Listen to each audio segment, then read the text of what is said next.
Friends, my name is Mayank Trivedi और आप सभी का बहुत बहुत स्वागत है हमारे इस चैनल पे जिसका नाम है फिजिक्स की दुकान।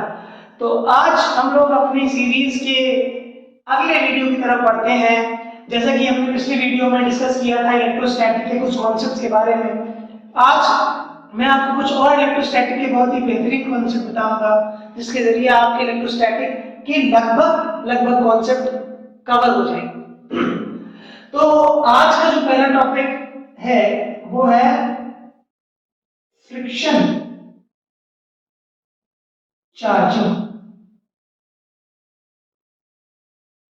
जब हम लोग किसी चीज को फ्रिक्शन के जरिए चार्ज करते हैं तो उसमें क्या कॉन्सेप्ट हमको याद रखना है वो चीज मैं आपको सबसे पहले बताऊं।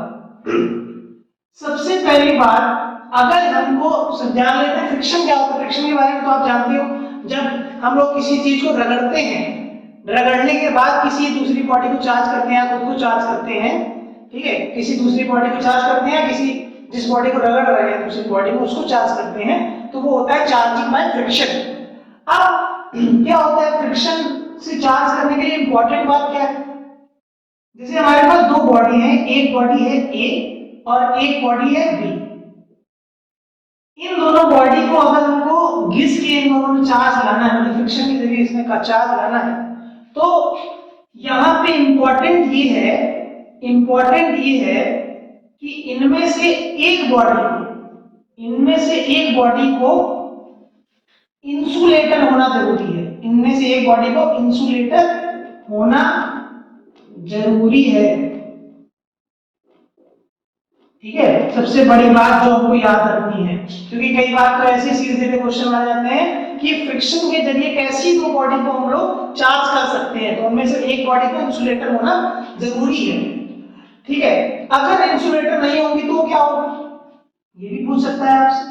अगर इंसुलेटर नहीं होगी और हमने दो बॉडी को घिसा, दोनों बॉडी कंडक्टर हैं, तो चार्ज हम लोग ने घिसा तो चार्ज का ट्रांसफर तो होगा, ठीक है, जिसकी वजह से किसी एक में प्लस आ जाएगा और किसी एक में माइनस आ जाएगा। लेकिन ये दोनों बॉडी कंडक्टर है, तो क्या होगा, वापस से वो चार्जेस को कंडक्ट कर लेगा और वापस से अपनी ओरिजिनल स्टेट पे आ जाएगा और अपने आप को इलेक्ट्रिकली न्यूट्रल बना लेगा। इसलिए अगर हमको किसी को फ्रिक्शन के जरिए चार्ज करना है, किसी दो बॉडी को फ्रिक्शन के जरिए चार्ज करना है, तो उनमें से एक बॉडी को इंसुलेटर होना जरूरी है। जैसे कि आपने एग्जांपल देखा होगा ग्लास रॉड का, ग्लास रॉड और सिल्क के कपड़े का, ठीक है, ये आपने कई बार एनसीईआरटी में भी एग्जांपल देखा होगा। इन दोनों को आपस में लोग रगड़ते हैं तो सिल्क में नेगेटिव चार्ज रहता है और ग्लास में पॉजिटिव चार्ज रहता है।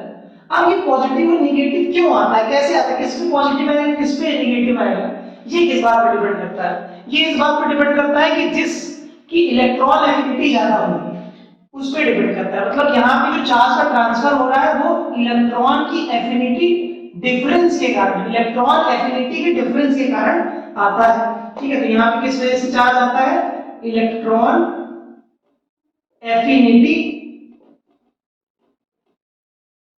के डिफरेंस के कारण, ठीक है, यहाँ पे क्या आता है, चार्ज आता है, ठीक है। तो अब इसी के अकॉर्डिंग पॉजिटिव और नेगेटिव आएगा, जिसकी इलेक्ट्रॉन एफिनिटी ज्यादा होगी उसमें नेगेटिव चार्ज आएगा, जिसकी इलेक्ट्रॉन एफिनिटी कम होगी उसमें पॉजिटिव चार्ज आएगा, ठीक है। तो ये तो बात हो गई फ्रिक्शन के थ्रू चार्ज कर रही। अब अगले कॉन्सेप्ट की तरफ बढ़ते हैं। देखिए अगला कॉन्सेप्ट क्या है, कूलम लॉ से रिलेटेड।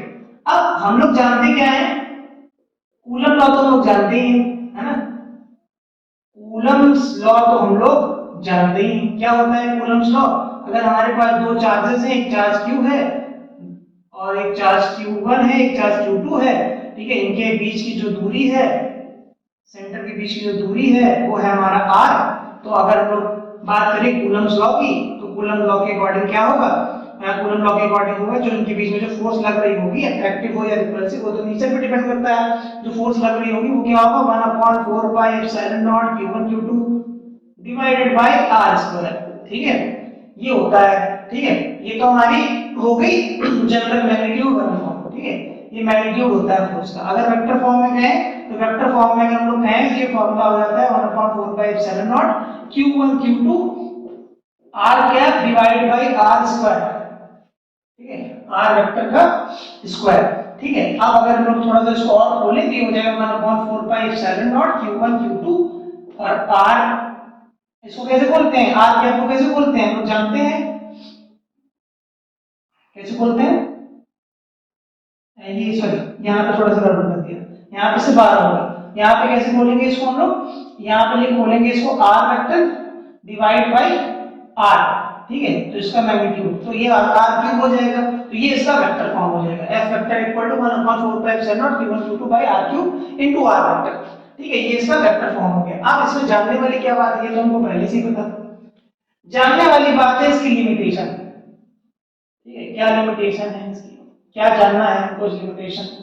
सबसे पहली बात, जो सबसे पहली लिमिट है इसकी, कि ये तो दोनों चार्जेस होने चाहिए ना, ये दोनों चार्जेस हमेशा पॉइंट चार्ज होने चाहिए, पॉइंट चार्ज के लिए ही एप्लीकेबल होता है, एप्लीकेबल होता है। ठीक है, खाली किसके लिए एप्लीकेबल होता है, पॉइंट चार्जेस के लिए ही एप्लीकेबल होता है। ठीक है, अब दूसरी बात क्या होनी चाहिए, दूसरी बात आएगी यहाँ पे कि खाली रेस्ट में जो चार्ज है, रेस्ट में जो चार्ज है, ठीक है, रेस्ट में जो चार्ज है उनके लिए ही वैलिड होता है, उनके लिए ही वैलिड होता है। ठीक है, खाली उनके लिए वैलिड होता है, मतलब अगर कोई चार्ज मोशन में है तो उसके लिए हम लोग कूलम लॉ को अप्लाई नहीं कर पाएंगे। ठीक है, ये हमको समझना था। ठीक है, चलिए आगे बढ़ते हैं थोड़ा सा। अब लेकिन एक चीज और समझ लेते हैं, ऐसा होता क्यों है, ये पॉइंट चार्ज के लिए क्यों लिमिटेड है, इसको समझ लेते हैं थोड़ा सा। देखो क्यों लिमिटेड है पॉइंट चार्ज के लिए, इसको भी कॉन्सेप्ट की तरह पूछ सकते हैं कि खाली पॉइंट चार्ज के लिए क्या वैलिड है, ऐसा कैसे खाली पॉइंट चार्ज के लिए वैलिड है। ठीक है, चलिए इसको देख लेते हैं क्यों खाली पॉइंट चार्ज के लिए वैलिड है। इसको थोड़ा सा जल्दी से रफ करते हैं। ठीक, अब देखो पॉइंट चार्ज के लिए खाली क्यों वैलिड होता है। अगर हमारे पास दो चार्ज हैं, दो चार्ज स्फीयर है मान लो, ठीक है, इनका सेंटर ये है और उसका सेंटर ये है। ठीक है, पिछले वाले जो पॉइंट चार्ज थे उन्होंने बना दिया था बड़ा, लेकिन वो पॉइंट था। ठीक है, समझ जाओ। अब यहाँ पे स्फीयर ए, ये स्फीयर बी, इसका सेंटर ये, इसका सेंटर ये। ठीक है, तो इनके सेंटर की जो सेंटर ऑफ मास की जो दूरी है वो ये मान लेते हैं r। ठीक है, इनके सेंटर ऑफ मास की दूरी है वो है r। अब क्या होगा, इसमें कुछ चार्ज है, मान लें इसमें भी प्लस चार्ज है और इसमें भी प्लस चार्ज, दोनों प्लस चार्ज। अब जब दोनों में प्लस चार्ज है तो ये क्या करेगा, इसका प्लस इसके प्लस को रिपल करेगा। ठीक है, इसका प्लस इसके प्लस को रिपल करेगा और इसका प्लस इसके प्लस को रिपल करेगा। इसका मतलब क्या होगा, ये वाला प्लस इधर इकट्ठा हो गया, इसका वाला प्लस इधर इकट्ठा हो गया, इसका मतलब जो इसका सेंटर ऑफ मास था वो भी शिफ्ट हो जाएगा पीछे की तरफ। ठीक है, यहां पीछे की तरफ शिफ्ट हो जाएगा। इसका मतलब ये जो R इफेक्टिव होगा वो पुराने वाले R से ज्यादा होगा, इस केस में तो R effective is greater than पुराना वाला R। इसी वजह से हम लोग कूलम लॉ नहीं लगा सकते हैं, क्योंकि इसका R इफेक्टिव, जो इफेक्टिव डिस्टेंस होती है दोनों चार्जेस के बीच में वो तो चेंज हो जाती है ना रिपल्शन के कारण। ठीक है, अब यहीं पे क्या हो सकता है एक नेगेटिव हो एक पॉजिटिव, तब क्या होगा, ये नेगेटिव है ये पॉजिटिव है तो ये इसके पॉजिटिव को खींचेगा नेगेटिव वाला, और ये पॉजिटिव वाला इसके नेगेटिव को खींचेगा, तो दोनों चार्ज इधर आ जाएंगे, है ना, इसका नेगेटिव इधर आ गया और इसका पॉजिटिव इधर आ गया, तो इसका सेंटर ऑफ मास भी इधर शिफ्ट हो जाएगा, तो इसकी जो R इफेक्टिव हो जाएगा वो लेस देन R हो जाएगा। इसका मतलब इफेक्टिव लेंथ जो होगी सेंटर से वो चेंज हो जाएगी अगर हमारे पास पॉइंट चार्ज नहीं होगा, तो इस वजह से हम लोग कूलम लॉ को अप्लाई नहीं कर पाएंगे। नमन लिया वाली तेरी, नमन दीवानी तेरी, हमारी ज्यादा मौत से हमारी तेरी। चलिए अब हम लोग अगले कॉन्सेप्ट की तरफ बढ़ते हैं। अगला कॉन्सेप्ट है charge distribution on isolated conductor. अगला कॉन्सेप्ट है charge distribution on isolated conductor. ठीक है, हेडिंग डालेंगे charge distribution on isolated conductor. यहां पे हमारे पास एक आइसोलेटेड कंडक्टर है। क्या है, आइसोलेटेड कंडक्टर, जिसको दुनिया से कोई मोह माया नहीं है। ठीक है। तो इस आइसोलेटेड कंडक्टर में सारा का सारा चार्ज बाहर सरफेस पे आ जाएगा, ये तो हम लोग जानते हैं, कंडक्टर है तो सारा का सारा चार्ज बाहर सरफेस पे होगा, इलेक्ट्रिक फील्ड अंदर जीरो होती है, ठीक है, अंदर इलेक्ट्रिक फील्ड क्या होती है, जीरो। तो ऐसे देखो सिमेट्रिकल बॉडी है तो ऐसे डिस्ट्रीब्यूट हो गया, ठीक है, बराबरी से ऐसे डिस्ट्रीब्यूट हो गए यूनिफॉर्मली। अब मान लो सिमेट्रिकल बॉडी ना होगी, कुछ ऐसी बॉडी होती, ये हमारी आइसोलेटेड बॉडी है। अब चार्ज को कैसे डिस्ट्रीब्यूट करोगे, इसमें तो सिमेट्रिकली डिस्ट्रीब्यूट हो गया क्योंकि इसका शेप भी सिमेट्रिकल था, तो हर जगह वैसे ही चार्ज डिस्ट्रीब्यूट हो गया। लेकिन अब यहाँ कैसे डिस्ट्रीब्यूट होगा, तो हमको बात क्या याद रखनी है कि यहाँ पे जो सरफेस चार्ज डेंसिटी होती है फॉर एन आइसोलेटेड कंडक्टर, जो सरफेस चार्ज डेंसिटी होती है वो इनवर्सली प्रोपोर्शनल टू होती है रेडियस ऑफ कर्वेचर के इनवर्सली प्रोपोर्शनल होती है। तो अगर हम लोग इसकी रेडियस देखें तो इसकी रेडियस ये मान लो, और इस वाले कर्व की जो रेडियस है वो ये मान लो, ठीक है। तो इसका मतलब क्या है, ये वाली रेडियस छोटी और ये वाली रेडियस बड़ी है, तो इसके लिए चार्ज पास डिस्ट्रीब्यूट होंगे, क्योंकि चार्ज डेंसिटी ज्यादा होगी, ठीक है, तो इसमें चार्ज पास डिस्ट्रीब्यूट होंगे, और वहां पे क्या चार्ज दूर डिस्ट्रीब्यूट होंगे क्योंकि उसकी रेडियस क्या है, ज्यादा, ठीक है, तो चार्ज डेंसिटी कम, ठीक है। तो ऐसे हम लोग को डिस्ट्रीब्यूट करना है, ऐसे छोटे छोटे क्वेश्चन बहुत सारे पूछे जा सकते हैं। अब हम लोग पढ़ते हैं अगले कॉन्सेप्ट की तरफ।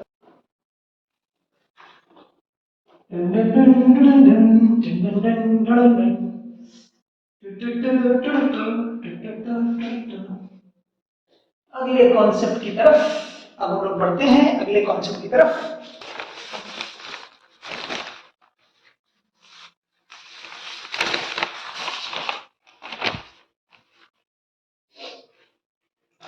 तो अगले कॉन्सेप्ट की तरफ बढ़ रहे हैं हम लोग, और अगला कॉन्सेप्ट है इक्विलिब्रियम। कल थोड़ा सा इक्विलिब्रियम के बारे में हम लोगों ने डिस्कस किया था अपने पिछले वीडियो में, ठीक है, इक्विलिब्रियम, ठीक है। तो अब थोड़ा सा और डिस्कस कर लेते हैं इक्विलिब्रियम के बारे में। अब जैसे कि हमारे पास दो चार्ज है, मान लो एक चार्ज है Q, ठीक है, पॉजिटिव चार्ज, और एक दूसरा चार्ज पॉइंट चार्ज Q। अब मान लो हमने तीसरा चार्ज यहाँ पे रखा, ठीक है, तीसरा चार्ज यहाँ पे रखा तो कहाँ पे रखेंगे, तो हमने कल पार्ट डिस्कस करेंगे कहाँ पे रखेंगे इक्विलिब्रियम में हो। तो मान लो तीसरा चार्ज रखा है और ये इक्विलिब्रियम में है, ठीक, पहले से ही मान लिया। अब क्वेश्चन क्या पूछेगा कि ये बताओ कि ये स्टेबल इक्विलिब्रियम में है, अनस्टेबल इक्विलिब्रियम में है कि न्यूट्रल इक्विलिब्रियम में है। ये कैसे बताएंगे भैया, देखो ये बताएंगे क्या करेंगे। अगर एक्स एक्सिस पे चेक करें, मान लो ये एक्स एक्सिस है और इस चार्ज को हम क्या करते हैं, इसको उठाते हैं और इधर खिसकाते हैं। अभी अगर शुरुआत में देखें तो इसमें क्या हो रहा है, इसकी वजह से इधर फोर्स लग रही, इसकी वजह से इधर फोर्स लग रही, ठीक है, और नेट फोर्स जीरो है जिस वजह से इक्विलिब्रियम में है। हमने क्या किया, इस चार्ज को उठाया थोड़ा सा इधर खिसका दिया, ये हमारी नई पोजीशन, ठीक। अब जैसे ही हम लोग इसको इधर खिसकाएंगे, इसकी वजह से जो फोर्स इस पे लग रही है वो बढ़ जाएगी क्योंकि ये डिस्टेंस कम होगी, तो ये क्या करेगा, ज्यादा तेजी से धक्का देगा तो वापस ये इधर आ जाएगा। वैसे ही हमने क्या किया, इसको उठा के इधर रख दिया, वहां तो गुजारा हुआ नहीं, तो यहाँ रख दिया। अब यहाँ से इसको धक्का दे रहा है क्योंकि अब ये वाली फोर्स बढ़ गई, क्योंकि ये डिस्टेंस कम हो गई, तो फिर वो वहीं पहुंच गया। इसका मतलब क्या है कि अगर हम लोग इधर खिसकाएं या इधर खिसकाएं, वापस वो अपनी पोजीशन पे आ जाता है। तो ये इस प्रकार का इक्विलिब्रियम है, इक्विलिब्रियम ऑफ स्टेबल कंडीशन, ठीक है। यहाँ पे देखो, अगर मान लो कि बॉल रखी है, हमने इसको धक्का दिया, ये बॉल ऊपर गई, वापस यहाँ इधर धक्का दी, ये बॉल ऊपर गई, यहाँ ये स्टेबल इक्विलिब्रियम होता है, ठीक है। चलो अब अगली चीज हम लोग देख लेते हैं। अगर हम लोग इसको एक्स एक्सिस में देखा तो एक्स एक्सिस में कैसा इक्विलिब्रियम है, स्टेबल इक्विलिब्रियम, ठीक है। अगर हम लोग इसको वाई एक्सिस में खिसकाते तो क्या होता, यहाँ एक चार्ज है, यहाँ एक चार्ज है, इसको इस चार्ज को हम लोग ऊपर खिसका रहे हैं। अब जब हम लोग इस चार्ज को ऊपर खिसका रहे हैं तो क्या होगा, ये वाला अगर मान लो यहाँ पहुंच गया है, ठीक है, यहाँ पे एक्स डिस्टेंस में खिसका दिया। अब इस वाले की वजह से इस पे जो फोर्स लगेगी वो इधर लगेगी, इस वाले की वजह से जो इस पे फोर्स लगेगी वो इधर लगेगी, राइट। अब दोनों की वजह से नेट किधर लगेगी, वो इधर लगेगी, एफ नेट दोनों की वजह से। इसका मतलब क्या है, अगर हम थोड़ा सा इसको ऊपर खिसकाएंगे तो कहां चला जाएगा, भागता हुआ ऊपर। अगर हम लोग नीचे खिसकाएंगे, मान लो यहाँ खिसका दिया, ठीक है, तो क्या होगा, ये इसको इधर धक्का देगा, ये इसको इधर धक्का देगा, एफ नेट नीचे होगा। तो अगर थोड़ा सा नीचे खिसकाओ तो नीचे चलता चला जाएगा। इसका मतलब ऐसी चीज होती है तो क्या कहते हैं हम लोग, ये अनस्टेबल इक्विलिब्रियम है। क्योंकि अगर हम लोग देखें यहाँ पे पहाड़ी में एक बॉल रखी है, इसको धक्का दिया और धक्का दिया और चलता चला गया, तो ये अनस्टेबल है। ठीक, चलो आगे बढ़ते हैं, नेक्स्ट कॉन्सेप्ट की तरफ बढ़ते हैं। अब हम लोग नेक्स्ट कॉन्सेप्ट की तरफ बढ़ते हैं, अगले कॉन्सेप्ट की तरफ। अब यहां तो हमने बात कर ली एक नॉर्मल एक्स एक्सिस और वाई एक्सिस में इक्विलिब्रियम के लिए। अब मान लो हमारे पास एक ऐसा क्वेश्चन है,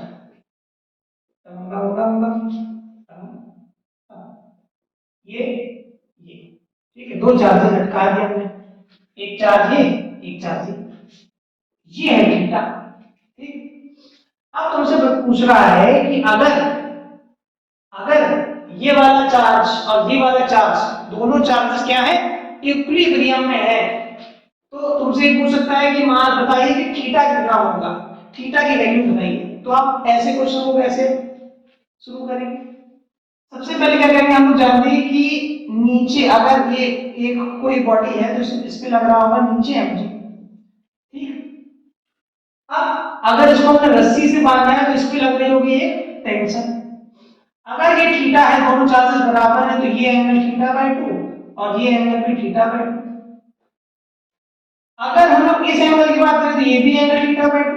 ठीक है, क्योंकि जेड बना रहा है, एकदम इंटीरियर है, तो ये वाला कंपोनेंट क्या हो जाएगा t cos थीटा बाय 2 और ये वाला कंपोनेंट क्या हो जाएगा t sin थीटा बाय 2। और इसकी वजह से इस पे जो फोर्स लग रही होगी वो इधर लग रही होगी Fe। तो हम लोग क्या करेंगे, कंपेयर कर लेंगे, Fe को इससे कंपेयर कर लेंगे, t cos थीटा बाय 2 को इससे कंपेयर कर लेंगे और tan थीटा की वैल्यू निकाल देंगे और थीटा वहां से आ जाएगा। ठीक है, इसको हमको ज्यादा आगे सॉल्व करने की जरूरत नहीं है, मुझे लगता है ऐसा। ठीक है, चलिए और क्या हो सकता है। अब ये सोचिए, अगर हम लोग ये सारे पूरा सिस्टम को उठा के रख दें कहां, इस पूरे सिस्टम को उठा के रख दें किसी लिक्विड के अंदर। ठीक है, इस पूरे सिस्टम को उठाया, उसको उठा के रख दें लिक्विड के अंदर, तब क्या होगा, तब कैसे चेंजेस आएंगे। देखिए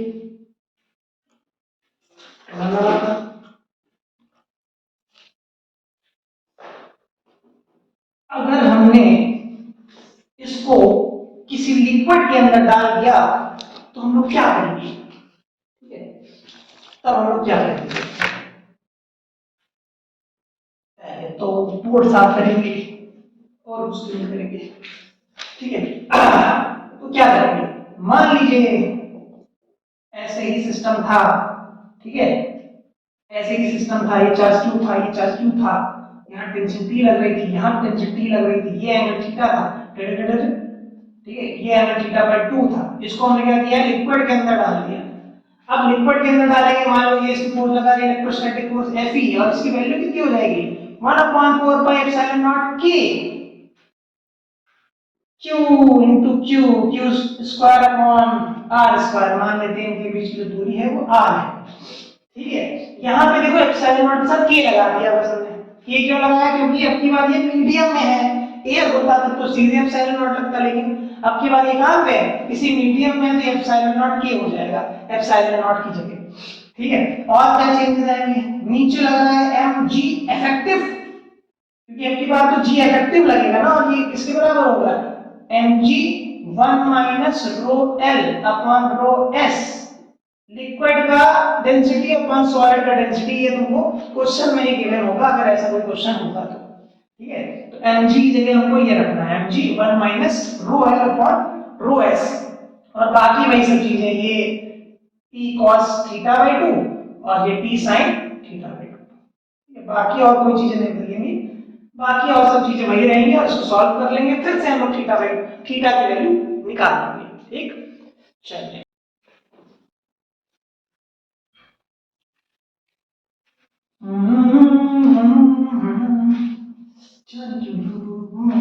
क्या करते हैं,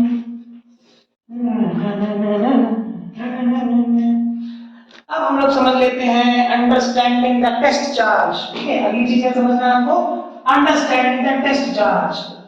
अंडरस्टैंडिंग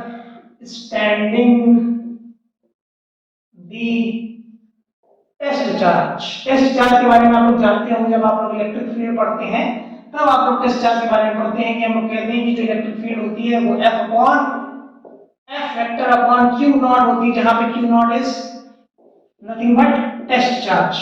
ठीक है, और सो टेस्ट चार्ज क्यों बोलते हैं, टेस्ट चार्ज इसलिए बोलते हैं क्योंकि इसको ही रख के कहीं पे भी इलेक्ट्रिक फील्ड अगर हमको निकालनी होती है तो इस टेस्ट चार्ज को ही रख के निकालते हैं। ठीक है, अगर हम लोग मान लेते हैं ये जो टेस्ट चार्ज है, ये हमने एक चार्ज दिया, एक बड़ा सा चार्ज लिया, मान लो 1 कूलम का चार्ज ले लिया। ठीक है, अगर एक माइक्रो कूलम का चार्ज ले लिया मान लो। ठीक है, और किसी इलेक्ट्रिक फील्ड को हम टेस्ट कर रहे हैं, ये तीर के फॉर्म में। ठीक, इस इलेक्ट्रिक फील्ड को हम लोग टेस्ट कर रहे हैं इस 1 माइक्रो कूलम चार्ज की जगह, इसको हमने टेस्ट चार्ज बना दिया। अब भैया ये टेस्ट चार्ज तो बन गया, लेकिन ये जो टेस्ट चार्ज है, ये जो चार्ज हमने लिया है, जिसकी वजह से ये इलेक्ट्रिक फील्ड आ रही होगी, वो एक पॉजिटिव चार्ज होगा, ये भी हमने पॉजिटिव चार्ज ले लिया है, ये क्या करेगा, इसको धक्का देगा, धक्का देगा ना, इसको धक्का देगा, तो ये जो इलेक्ट्रिक फील्ड की वैल्यू है वो E नहीं रहेगी। मतलब यहाँ पे ये नहीं लिख सकते E is equal to F vector divide by 1 microcoulomb, this is wrong, this is wrong, क्योंकि ये वो इलेक्ट्रिक फील्ड बची ही नहीं, क्योंकि इसकी वजह से जो नेट इलेक्ट्रिक फील्ड होगी वो चेंज हो जाएगी, क्योंकि इसका भी तो कुछ मैग्नीट्यूड है, ये इसके इलेक्ट्रिक फील्ड को चेंज कर देगा, क्योंकि ये इसको पीछे धक्का देगा, तो नेट इलेक्ट्रिक फील्ड कम हो जाएगी। राइट, आप क्या करें, इसको टेस्ट चार्ज कैसे बनाएं, ये तो टेस्ट कर ही नहीं पा रहे, तो गलत इलेक्ट्रिक फील्ड निकाल रहे। तो इसके लिए हमने क्या किया, ये जो इलेक्ट्रिक फील्ड का फार्मूला था थोड़ा सा उसको चेंज किया है, फैक्टर अपॉन क्यू नॉट, और यहाँ पे लिमिट लगा दी कि जो क्यू नॉट की है वैल्यू है वो लगभग 0 के बराबर होनी चाहिए, लगभग ना के बराबर होनी चाहिए। इंपॉर्टेंट, ठीक है, इंपॉर्टेंट पॉइंट है ये। ठीक है, तो ये चीज हमको याद रखनी है, टेस्ट चार्ज का जो मैग्नीट्यूड है लगभग 0 के बराबर होना चाहिए, तभी हम लोग किसी चीज को टेस्ट कर सकते हैं और लिख सकते हैं ये formula E vector equal to F vector upon Q naught. अगर ऐसा नहीं है, टेस्ट चार्ज की वैल्यू 0 नहीं है, 0 के आसपास नहीं है, तो क्या होगा, यहाँ पे इलेक्ट्रिक फील्ड को हम लोग नहीं निकाल पाएंगे, वो गलत आएगी। ठीक है, तो ये कॉन्सेप्ट था। ठीक, चलिए दोस्तों, हरे राम हरे कृष्ण हरे राम हरे राम हरे कृष्ण हरे राम, सब हरे हैं सब। चलो अगली चीज में आते हैं, अब हम लोग देखते हैं effect of electric field, effect of electric field on moving charge, on moving charge, on moving charge। ठीक है, परेशान होते इको नहीं है, ये नहीं करना। ठीक है, तो मूविंग चार्ज पे कैसे इलेक्ट्रिक फील्ड इफेक्ट करती है अपना, ये हमको देखना है। ठीक है, चलिए मान लेते हैं कि हमने एक चार्ज को फेंका ऐसे। ठीक है, हमने एक चार्ज को फेंका ऐसे। ठीक है, एक चार्ज को ऐसे फेंका। ठीक, ये चार्ज जाहिर सी बात है प्रोजेक्टाइल मोशन करेगा। ठीक है, चार्ज बॉडी थी, हमने उसको ऐसे फेंक दिया, ऐसे फेंक। ठीक है, जाहिर सी बात है प्रोजेक्टाइल मोशन करेगी। अब ये जब प्रोजेक्टाइल मोशन कर रही थी तो किसी पॉइंट पर अगर हम लोग देखें तो इस पे नीचे लग रहा होगा mg, राइट, इस पे नीचे क्या लग रहा होगा mg। अब देखो, अब इस चार्ज की वजह से जो इलेक्ट्रिक फील्ड वाली जो फोर्स है वो भी एक लग जाएगी नीचे की तरफ। तो यहाँ पे क्या लिखोगे, यहाँ पे जो mg है वो mg की जगह क्या लिखोगे, mg प्लस qe। तो इसका जो नेट एक्सेलरेशन अगर हम निकालें हैं तो नेट एक्सेलरेशन होगा g plus qe by m। ठीक है, वाई डायरेक्शन में अगर हम लोग नेट एक्सेलरेशन निकालेंगे इसका तो क्या आएगा, g plus qe by m। तो ये चेंज आ जाएगा अब की बार कि अगर हम लोग नॉर्मल देखते हैं, अगर वहां पर कोई मूविंग चार्ज ना होगा, ठीक है, कोई एक नॉर्मल बॉडी होगी, ठीक है, तब क्या होगा, सीधे जी लगता। लेकिन अब यहाँ पे कोई चार्ज है जिसको हमने फेंका है तो उस पर एक फोर्स लगेगी क्यूई। ठीक है, तो नेट एक्सेलरेशन वाई डायरेक्शन में कितना हो जाएगा, g प्लस क्यूई, और दोनों नेगेटिव में होंगे क्योंकि दोनों नीचे के डायरेक्शन में लग रहे होंगे। ठीक है, सबसे पहले तो ये हो गया। ठीक है, सबसे पहली चीज effect of electric field on moving charge पे। ठीक, और देखो क्या चेंज होता है।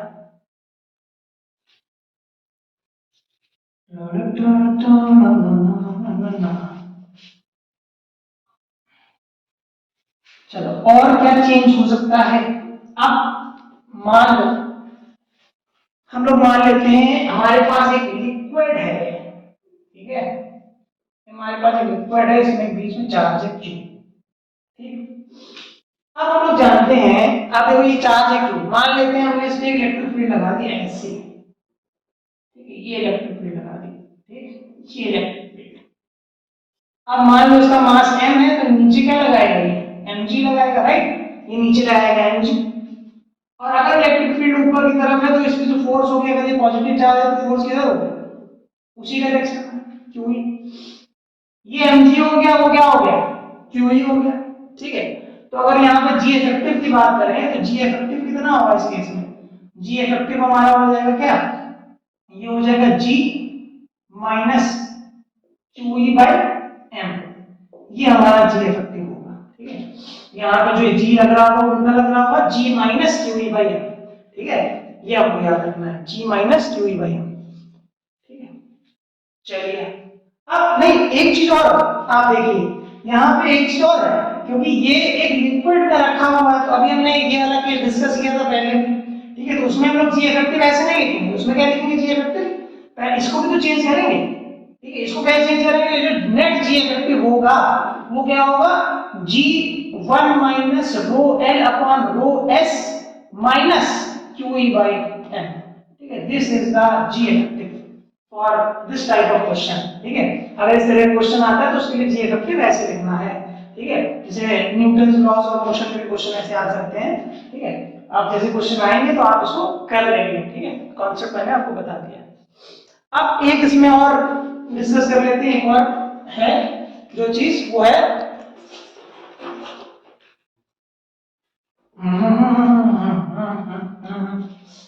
अगली चीज देख लीजिए, एक चीज और। अब मान लीजिए कि हमारे पास एक सिर्फ और सिर्फ पेंडुलम है, ये पेंडुलम, ठीक है, इसका मास है m, ठीक है, इसका मास क्या है m, ठीक है, इसका मास है m।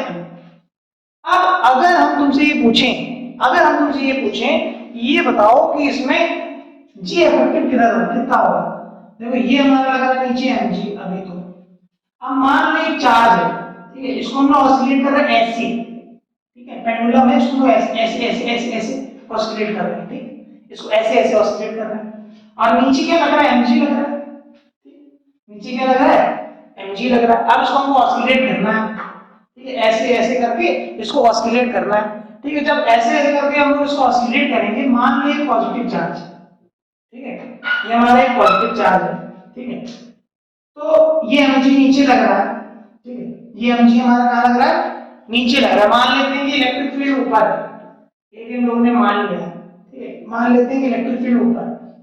अब इस पॉजिटिव चार्ज पे जो फोर्स लगेगी वो ऊपर लगेगी, कितनी लगेगी, Q इनटू E लगेगी, ठीक। तो यहाँ पे अगर हम लोग लिखेंगे जी इफेक्टिव, वो हो जाएगा G minus QE by M। अब इसके लिए अगर टाइम पीरियड निकालेंगे, टाइम पीरियड निकालेंगे तो टाइम पीरियड कितना हो जाएगा, 2 pi under root L by G effective, G effective क्या है, G minus QE by M, ठीक है। तो टाइम पीरियड इसके लिए ऐसे टाइप के सिंपल पेंडुलम के लिए ऐसे लिखेंगे, ठीक है। अब मान लीजिए पॉजिटिव की जगह नेगेटिव चार्ज होता, ठीक है, ये पॉजिटिव ना होता और ये होता नेगेटिव, ठीक है। अगर ये नेगेटिव होता ऐसे तो QE ऊपर ना लग के कहाँ लगती, QE ऊपर ना लग के लगती नीचे, अपोजिट डायरेक्शन में, क्योंकि अगर हम लोग इलेक्ट्रिक फील्ड में नेगेटिव चार्ज रखते हैं तो उस पर फोर्स अपोजिट डायरेक्शन में लगती है इलेक्ट्रिक फील्ड के। तो यहाँ पे अगर जी इफेक्टिव लिखोगे इस केस में, ये तो केस 1 हो गया और ये हो गया केस 2, ठीक है। इसमें क्या होगा, G plus QE by M, ठीक है, और इस फॉर्मूले में भी क्या चेंज आ जाएगा, यहाँ माइनस की जगह प्लस लग जाएगा, ठीक है। तो ये हो गया हमारे आज के कॉन्सेप्ट। आई होप ये वीडियो आपके लिए काफी ज्यादा हेल्पफुल होगा, ठीक है। और अब हम लोग मिलते हैं अपने कल के वीडियो में, उसमें मैं इलेक्ट्रिक फ्लक्स के बारे में, गॉस थ्योरम के बारे में, उस सारी चीजें कवर कर लूंगा। फिर नेक्स्ट टाइम में हम लोग इलेक्ट्रिक पोटेंशियल को स्टार्ट करेंगे। So thank you so much and enjoy the video.